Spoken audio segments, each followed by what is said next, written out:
ఈ రోజు మనం లగ్జరీస్ 3 BHK ఫ్లాట్ ని చూడడానికి వచ్చాము. అది కూడా ఇది నాగోల్ నుంచి జస్ట్ 5 మినిట్ డిస్టెన్స్ లోనే ఉంది. అంతేకాకుండా బెస్ట్ ఫీచర్ ఏంటి అంటే ఈ ప్రాపర్టీది 2 కార్ పార్కింగ్ ఇస్తున్నారు ఒక్క ఫ్లాట్ కి, అండ్ అలాగే ఒక్క ఫ్లోర్ కి ఒక్క ఫ్లాట్ మాత్రమే. Welcome back to day eight of హజడబ్ 100 days 100 ప్రాపర్టీస్ ఇన్ హైదరాబాద్. ఈ ప్రాపర్టీ టోటల్ గా 5 ఫ్లోర్స్ తో కన్స్ట్రక్షన్ చేశారు, అండ్ అలాగే ఒక్క ఫ్లాట్ 2950 SFT తో చేశారు.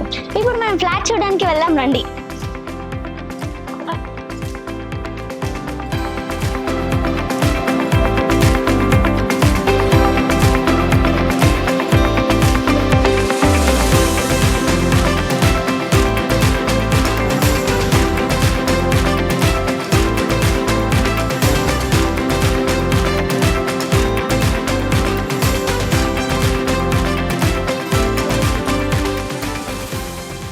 ఈ ప్రాపర్టీ ఫుల్ టూర్ కోసం వెంటనే మా యూట్యూబ్ ఛానల్ కి వెళ్ళి చెక్ చేయండి. అండ్ అలాగే ఎవరైతే మీ ఫ్రెండ్స్ లో ప్రాపర్టీ కోసం చూస్తున్నారో వాళ్ళకి వెంటనే ఈ రీల్ షేర్ చేయండి. అండ్ ఇంకా ఫుల్ డీటెయిల్స్ కావాలంటే స్క్రీన్ మీద లేదా డిస్క్రిప్షన్ లో నెంబర్ కి కాంటాక్ట్ అవ్వి మీ సైట్ విజిట్ బుక్ చేసుకోండి. అండ్ ఇంకా మన పేజ్ ని ఫాలో కొట్టండి.